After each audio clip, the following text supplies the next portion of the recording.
약 100피트의 수면 아래로 침몰한 뱃속에서 3일 동안 있었습니다. 근데 이 남자가 거기서 있는 동안에 아내가 이제 그 전에 보내준 시편을 문자로 보내줬어요. 그래서 그 시편을 자기 핸드폰으로 보면서 3일간 묵상하며 기도했다고 합니다. 하나님께서 기적적으로 자신을 구해 주실 것을 기도했는데 마침내 하나님께서 기적으로 응답하셨습니다. During the 3 days in the sunken ship, about 100 feet below the surface, he spent the time meditating the psalm that his wife had texted previously and praying to God for a miracle. And miraculously, finally, God answered his prayer. 마태복음 9장 18장부터 31절에는 세 가지 기적이 기록되어 있습니다. 어느 아버지 또 어느 한 여인이 또 두 소경이 기적을 체험했다는 기록이 있습니다. In Matthew chapter 9 verse 18 through 31, there are 3 miracle stories recorded. A father, a woman, and 2 blind men. They all experience miracles. 여러분도 이들과 같이 혹시 기적을 구하고 있지는 않습니까? 병에서 낫는 기적 또는 죄악된 습관에서 벗어나는 그런 기적을 구하고 있지는 않습니까? 깨어진 관계가 회복되는 기적을 구하고 있지는 않습니까? Are you also looking for a miracle now? Do you want a miracle of healing? A miracle of being set free from sinful habits? A miracle for your dead relationship to be restored somehow? 우리 요한복음 21장 25절에서 이렇게 말씀합니다. John 21:25 testifies this way. And there are also many other things that Jesus did, which if they were written one by one, I suppose not even the world itself could contain the books that would be written. 예수께서 하신 일은 이 밖에도 많이 있어서 그것을 낱낱이 기록한다면 세상이라도 그 기록한 책들을 다 담아두기에 부족할 것이라고 생각한다. 여러분, 예수님이 행하신 기적은 너무나 많아서 헤아릴 수 없어서 그 기적을 다 책에 담아둘 수 없다고 말씀합니다. 그러나 중요한 것은 그 예수님의 수많은 기적을 아무나 다 경험한 것은 아니라는 것입니다. 오늘 본문은 누가 그런 기적을 경험하게 되는지 우리에게 말씀합니다. John testified Jesus performed so many miracles that could not be written on books because the world cannot contain all the books of Jesus, what he did. But you know, you have to remember that he didn't work a miracle for everybody, to anybody. The scripture tells us who is going to experience his miracle. This is what you should do if you want one for your life. 자, 첫 번째로 예수님이 이렇게 말씀하십니다. 예수님의 능력을 의지하라 말씀하십니다. Trust His power. That's what you need to do to experience His miracle. 여러분, 한 가지 분명한 것은 말씀드린 대로 예수님은 만나는 사람 모두에게 다 기적을 행해 주신 것은 아닙니다. 오직 자신의 능력을 절대적으로 의지하는 사람들에게만 기적을 베풀어 주셨습니다. One thing sure is that, as I told you, Jesus didn't work out a miracle for everybody he met.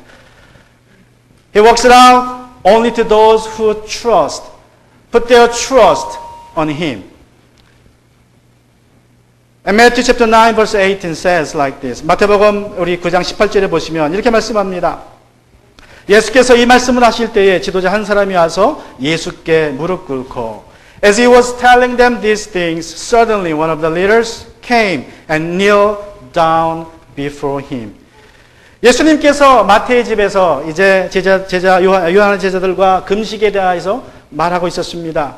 그때 한 사람이 급하게 예수님께 달려나왔습니다. When Jesus was discussing about fasting with John's disciples at Matthew's house, a man rushed in to Jesus. 마태는 그가 가버나움의 지도자 중에 한 사람이라고만 소개하고 있습니다. 그러나 누가복음이나 마가복음에 보시면 그의 이름을 야이로, 또 회당장이라고 그의 직책을 소개하고 있습니다. Matthew introduced him only as one of the leaders of Capernaum, but according to Luke and Mark, his name is Jairus, a leader of the synagogue of Capernaum.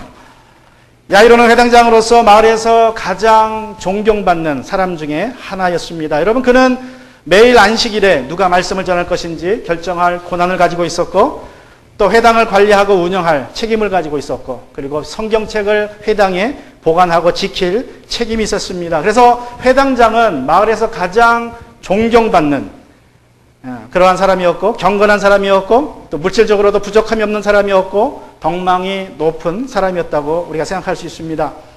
As a leader of the synagogue, he was one of the most respected men in town. He had authority to choose a speaker for every Sabbath worship, and was responsible for maintaining and administrating the synagogue, and for keeping the scripture safe. A leader of synagogue was one of the most pious, wealthy, and well-to-do, and highly respected men in his town. 회당장 야이로는 모든 면에서 부족함이 없는 그러한 사람이었을 것입니다. 그런데 왜 예수님께 그가 달려나왔습니까? 여러분, 거기에는 동네 사람들이 알만한 사람들이 다 있었습니다. 요한의 제자들도 있었고, 바리새인들도 있었고, 율법학자들도 있었고, 많은 사람들이 거기에 모여 있었는데, 또 마태의 친구들은 어떤 친구들입니까? 그 동네에서는 악명이 높은 세리들입니다. 죄인들입니다. 알만한 사람들이 다 거기에 있었는데, 그럼에도 불구하고 이 마태는 개의치 않고 예수님 앞에 달려와서 무릎을 꿇습니다. 이 회당장 야이로는 무릎을 꿇습니다. 왜 그랬습니까? Seemingly he lacked nothing in every way in his life. Then why did he come to Jesus? Now there were John's disciples, Pharisees, scribes, even Matthew and his friends. Now, Matthew's friends, they are known for sinners in the town because they were tax collectors, just like Matthew. Now, all those present knew well who Jairus was, but he didn't mind. He rushed in and kneeled before Jesus in front of everybody. Why? Why did he so? Let's look at Matthew chapter 9, verse 18. The rest of the verse, 우리 마태복음 9장 18절 하반절에 보면 이렇게 말씀합니다. 말하였다. 이제 그 회당장이 말했다는 것입니다. 내 딸이 방금 죽게 되었습니다. 그러나 오셔서 그 아이에게 손을 얹어 주십시오. 그러면 살아날 것입니다. Saying, Jairus is saying, my daughter is near death, but come and lay your hand on her, and she will live. 여러분, 우리는 가능하면 인생의 위기를, 또 고통스러운 일을 당하기를 원치 않습니다. 하지만 하나님께서는 종종 인생의 위기나 고통을 통하여서 우리를 하나님 앞으로 부르십니다. 하나님 앞에 나와서 겸손하게 엎드리게 하십니다. 여러분, 인생의 위기 속에 있습니까? 하나님 앞에 나오시는 여러분이 되시기를 축원합니다. We want to avoid any crisis of our life, any hardships if possible. However, God often uses the hardship and crisis to get our attention and draw us to Him, just like Jairus did. So are you in a crisis of your life? Then believe, God is calling you to come. 야이로는 예수님께 죽은 딸에게 손을 얹어 기도해달라고 부탁합니다. Jairus requested Jesus to come and lay his hand on his dead daughter. 유대인의 관점에서 보면 아주 무리한 부탁이었습니다. From the perspective of Jews, it is a kind of unreasonable request. Why? 왜 그렇습니까? 여러분, 성경은 죽은 사람은 만지지 말라고, 죽은 사람과 접촉하지 말라고 말씀하고 있습니다. 왜냐하면 죽은 사람과 접촉하면 그 사람은 하루 종일 부정하게 됩니다. 그래서 아무것도 못합니다. 그냥 혼자 있어야 됩니다. 그래서 유대인 사람들 중에서는 누가 사람이 죽으면 가까운 친척이나 아주 가까운 친지나 가족이 아니면 장례식장에 가서 죽은 사람을 만지지도 않습니다. 심지어는 장례식장 그 집안에도 들어가지 않습니다. 부정하게 되기 때문에 그렇습니다. 그럼에도 불구하고 아무런 관계가 없는 예수님께 야이로는 뭐라고 말씀합니까? 그냥 오라고 하신 게 아니라, 오라고 말씀한 게 아니라 와서 죽은 딸 위에 손을 얹어놔달라고 부탁을 합니다. 와달라고 부탁을 합니다. The Bible commands not to touch a corpse. Now, when one touches a dead body, then the person becomes defiled, unclean, and has to separate oneself for a day. Just total separation for the day. So Jews would not step into any house which has a dead body inside. If the person is not a family member, very close friend or relative, the person never touches a dead body. But Jairus requested Jesus to come to his house where his dead girl was lying. Even though he had no close relationship with Jesus, he requested that. I guess he could have just asked Jesus just to pray for her where he was. 여러분, 예수님께 그냥 그 계신 곳에서 딸을 위해 살려달라고 기도할 수도 있었습니다. 마치 백부장처럼. 백부장 그렇게 요청했습니다. As you remember the centurion of the Capernaum who asked Jesus, just say something, then my servant will be okay. Then why not Jairus ask him to come and do something? And secondly, his request was specific. 두 번째로 야이로의 그 부탁은 굉장히 구체적이었습니다. 여러분, 그는 그저 예수님께 와서 그냥 기도해달라고 부탁하지 않고 어떻게 했습니까? 죽은 딸 위에 손을 얹어서 안수기도 해달라고 아주 구체적으로 직설적으로 요청을 합니다. 그냥 와서 기도해 주실 게 아니라 손을 얹고 기도해달라고 부탁을 합니다.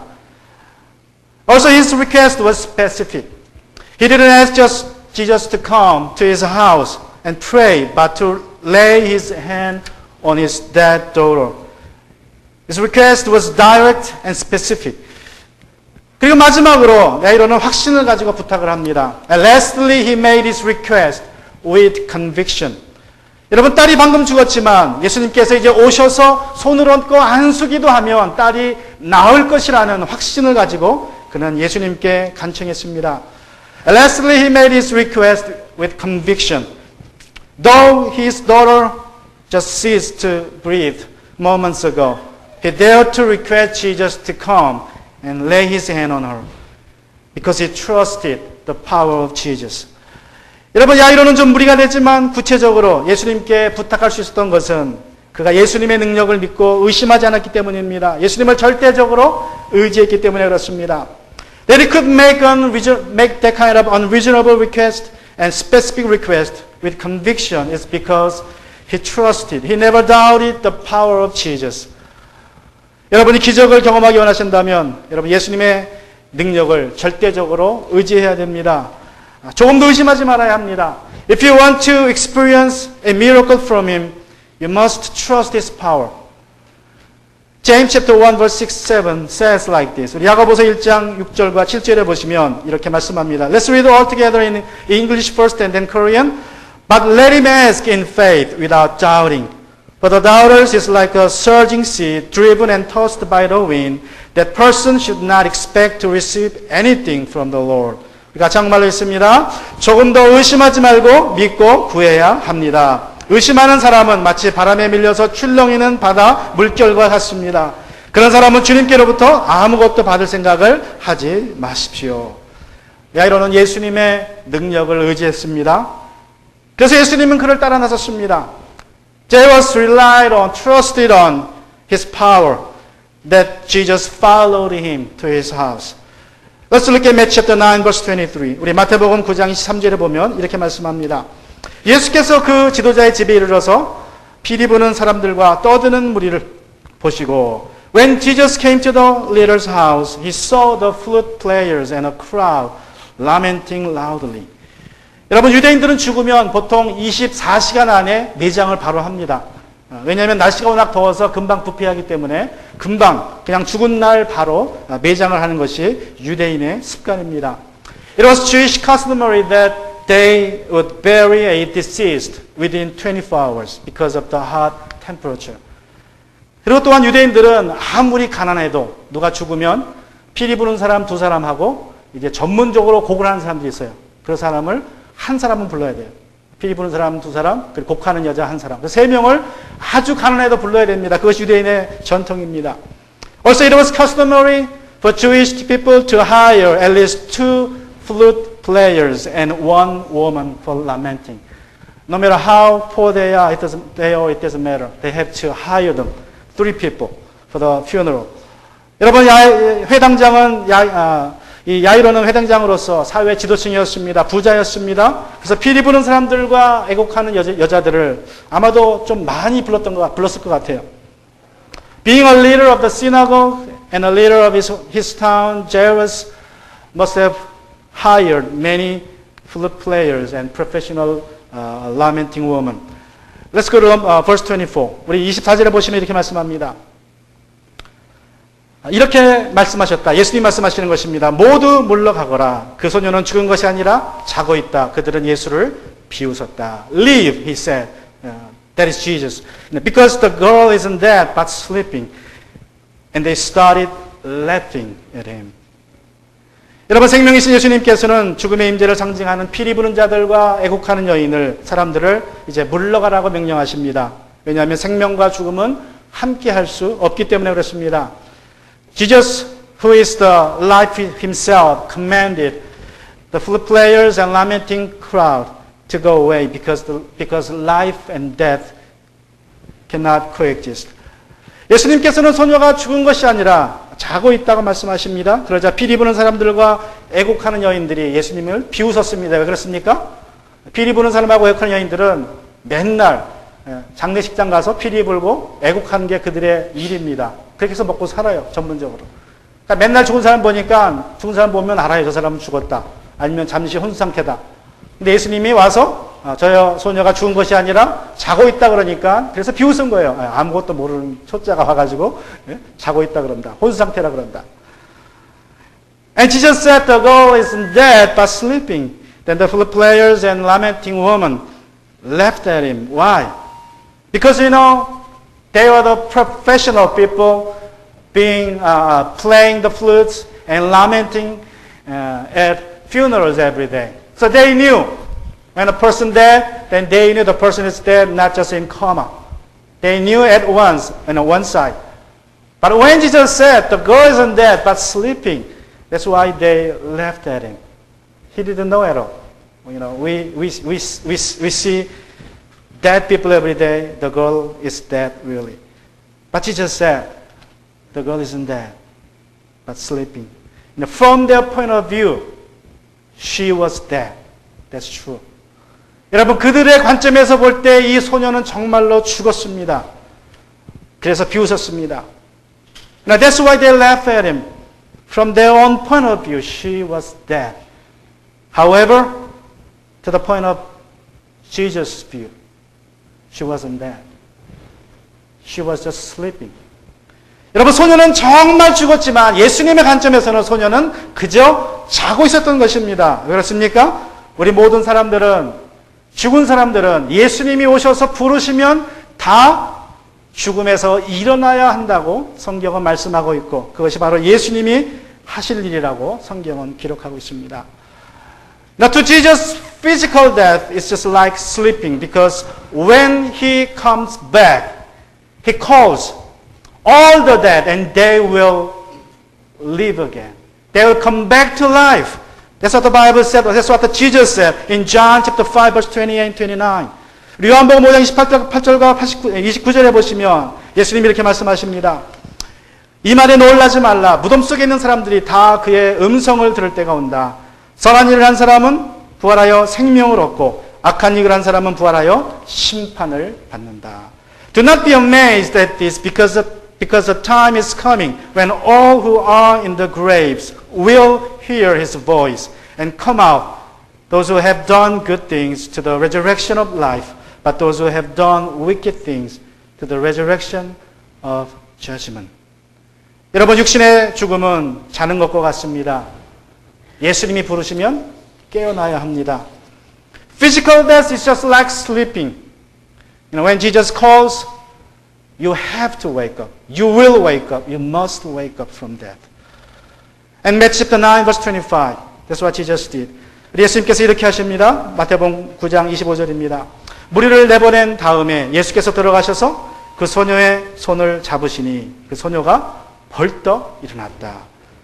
이 소문이 그 온 땅에 퍼졌다. But when the crowd had been put outside, he went in and took her by her hand.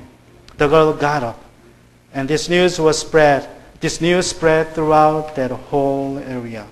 예수님이 죽은 소녀의 손을 잡자 어떻게 됩니까? 생명이 예수님께로부터 그 소녀에게로 흘러들어갑니다. 그 소녀가 벌떡 일어났다고 우리 한국말 성경은 아주 실감나게 표현했어요. Now when Jesus took her by her hand, what happened? The life flashed through his hand to her and raised her. 여러분, 야이로는 부와 권력을 가진 사람으로서 사랑하는 딸이 병에 걸렸을 때에 그는 최고의 의사를 찾아가서 도움을 청했지만 별 소용이 없자 최후의 수단으로 예수님께 나올 수도 있고 아니면 소녀가 딸이 죽게 되자 이제 바로 예수님께 먼저 나와서 부탁을 청할 수도 있습니다. 이 야이로가 하다가 이제 더 이상 할 수 없어서 예수님께 나온 것인지 아니면 다른 모든 인간적인 방법을 하기 전에 제일 먼저 예수님께 나온 것인지 우리는 알 수 없습니다. 그러나 중요한 것은 그가 하다 할 게 없어서 예수님께 나왔든지 아니면 제일 먼저 예수님께 나왔든지 여러분 중요한 것은 믿는 마음으로 나왔다는 것입니다. 여러분 지금 어떤 상황이 있든 상관없습니다. 내가 할 거 다 해봤는데 소용없다. 그래도 나오시기 바랍니다. 믿는 마음으로 나오시면 됩니다. 아니면 여러분이 할 거 다 하기 전에 먼저 나오셔도 됩니다. 그냥 믿는 마음으로 나오시면 하나님께서 여러분에게 기적을 행해 주실 줄로 믿습니다. Now, we cannot know whether Jairus looked for Jesus as his last resort.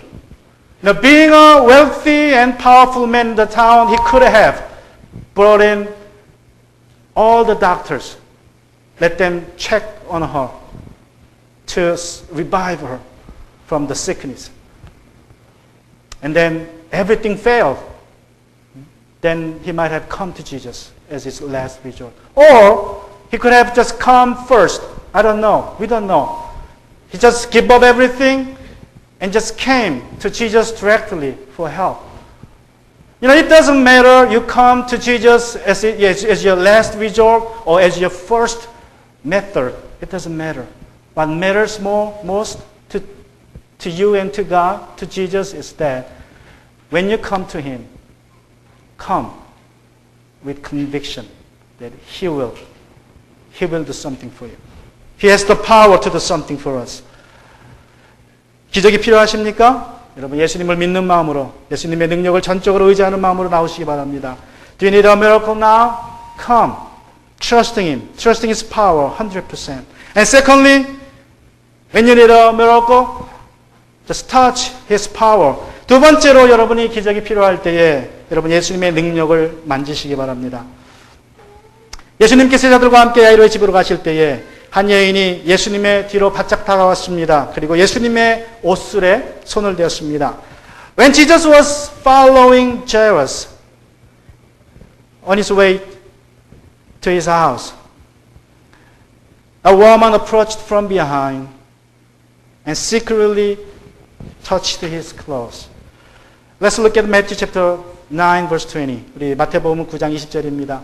그런데 12회 동안 혈루증으로 앓는 여자가 뒤에서 예수께로 다가와서 예수의 옷술에 손을 대었다. Just then a woman who had suffered from bleeding for 12 years approached from behind and touched the tassel on his robe. 여러분 야이로에 따른 육체적으로 죽었다고 우리가 말할 수 있다면 이 여인은 사회적으로 죽은 여인이었습니다. Jairus' daughter was dead physically, while this woman of bleeding for 12 years was dead socially. 혈루증은 하혈을 하는 병을 말합니다. 성경은 하혈하는 여인은 부정하다고 이야기하고 그 부정함이 전염된다고 말합니다. 죽음과 똑같습니다. The Bible declares a bleeding woman as unclean and the uncleanness is contagious, just like death. So let's look at Leviticus chapter 15 verse 19 and 20. 우리 레위기 15장 19절과 20절을 보시면 이렇게 말씀합니다. 여자가 몸에서 피를 흘릴 때에 그것이 그 여자의 몸에서 흐르는 월경이면 그 여자는 이래 동안 불결하다. 그 여자에게 닿는 남자는 모두 저녁 때까지 부정하다. 그 여자가 불결한 기간에 눕는 자리는 모두 부정하다. 그 여자가 앉았던 모든 자리도 부정하다. When a woman has a discharge and it consists of blood from her body, she will be unclean because of her menstruation for 7 days. Everyone who touches her will be unclean until evening.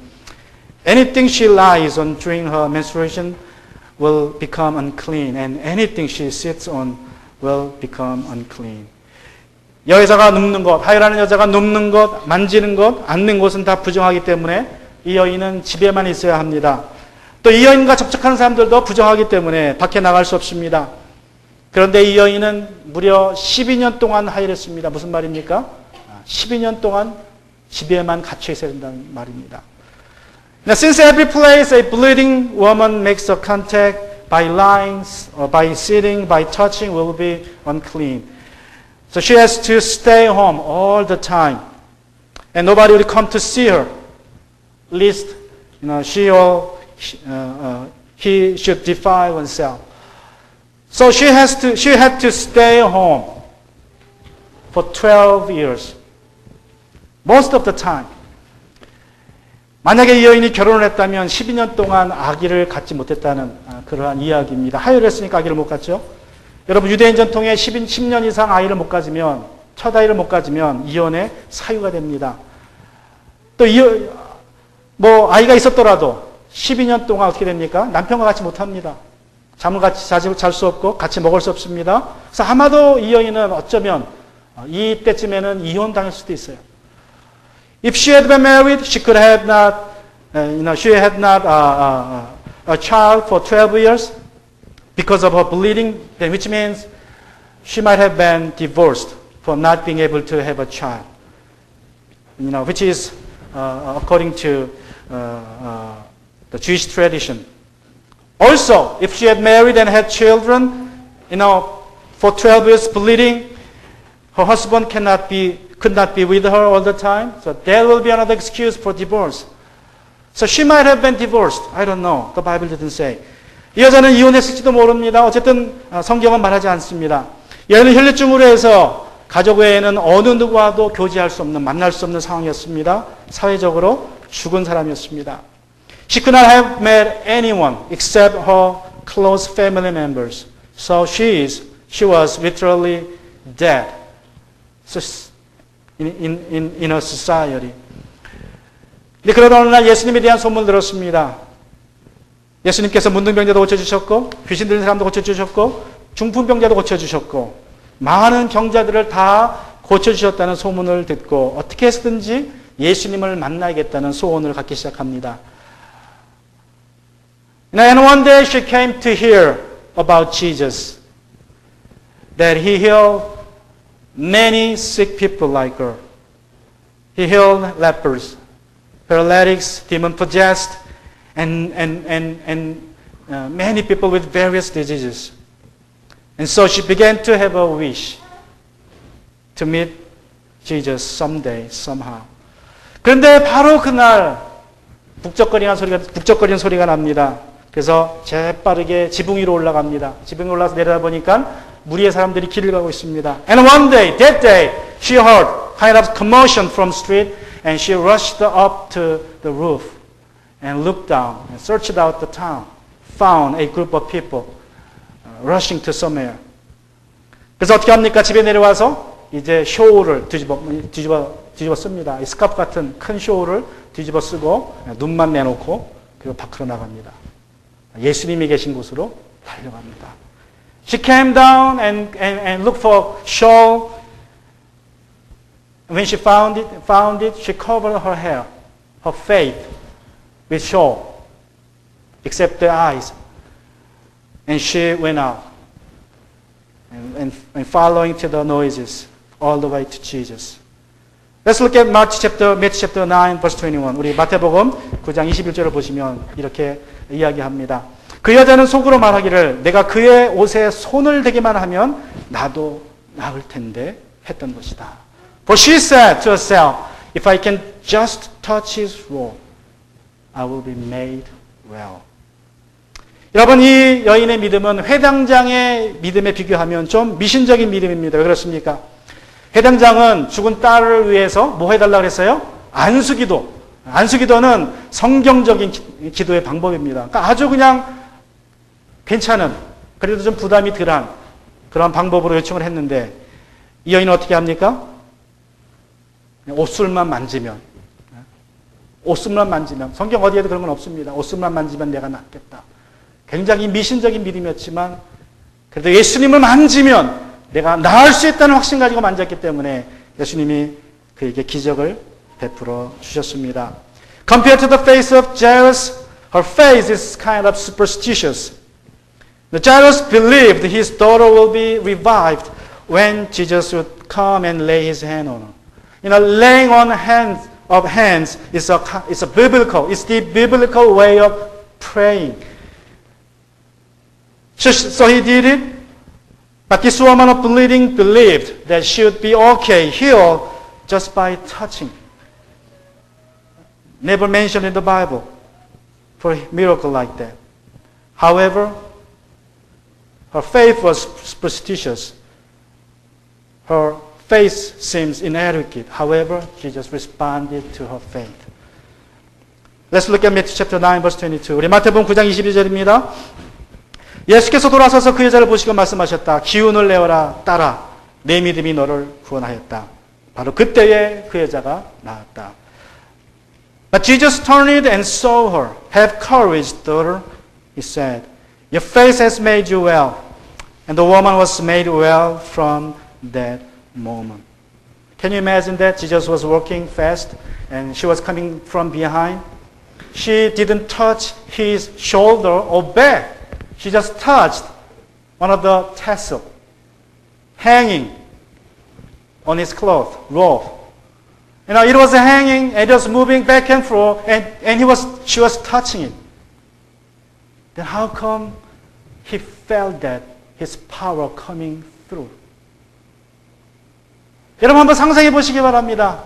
예수님께서 급하게 걸어가십니다. 근데 이 여자가 뒤로 몰래 다가와서 예수님의 등을 만진 것도 아닙니다. 예수님의 어깨를 만진 것도 아닙니다.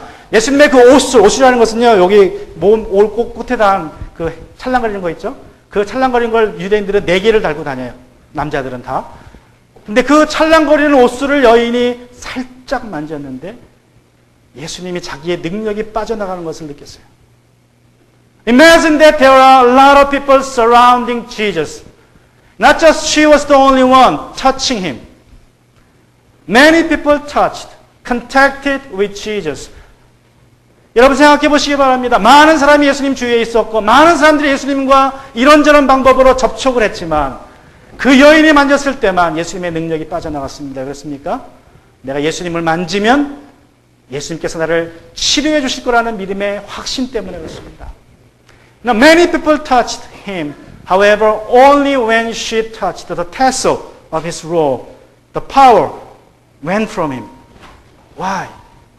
Because she touched him. Because she touched the power, believing that he would make her well. 여러분 기적을 경험한다면 예수님의 능력을 만져야 합니다. 믿음으로 만지시기 바랍니다.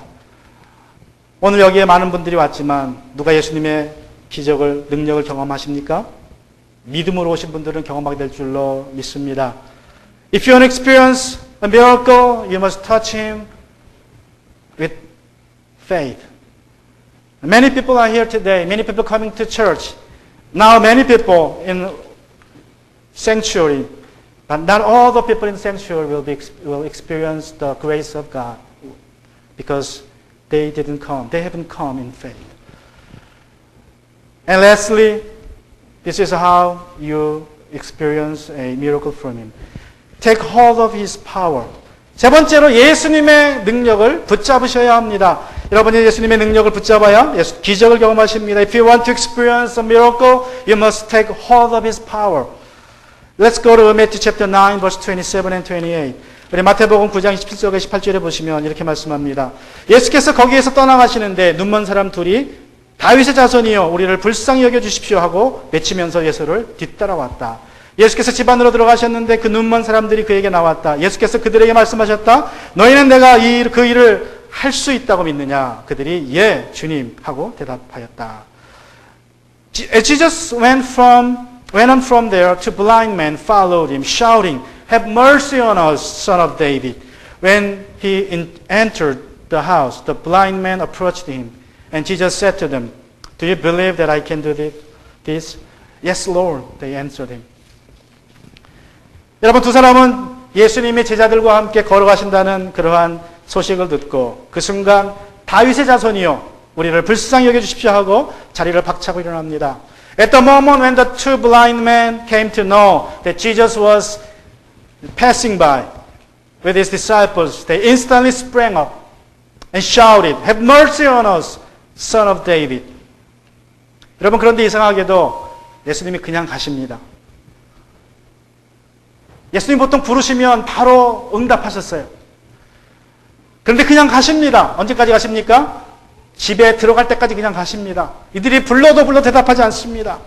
But strangely, Jesus didn't respond at once to their call.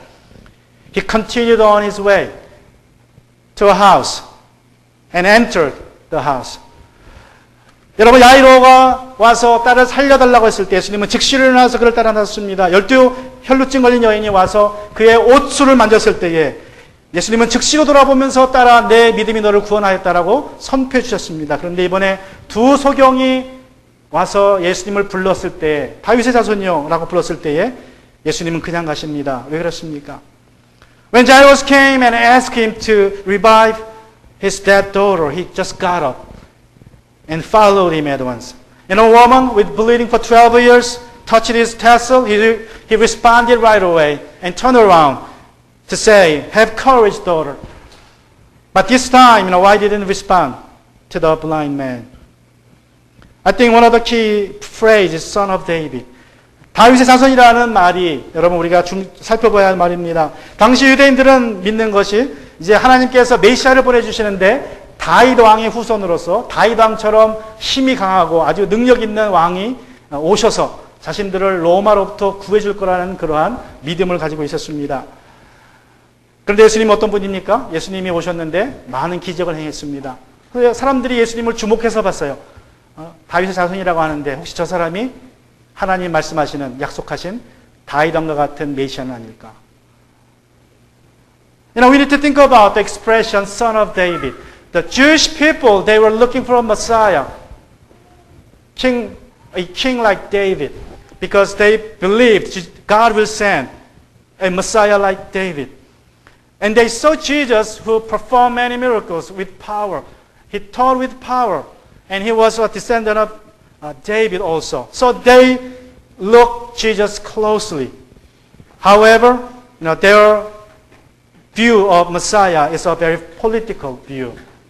Whenever they believe there is a Messiah like David, they will be one. They will become one under the Messiah and fight against Romans. 여러분, 당시에 그 누군가 와서 내가 다윗의 자손이고 메시아라고 선포만 하면 그들은 하나가 되어서 죽을 때까지 독립을 위해서 싸울 수 있는 그러한 상황이었습니다.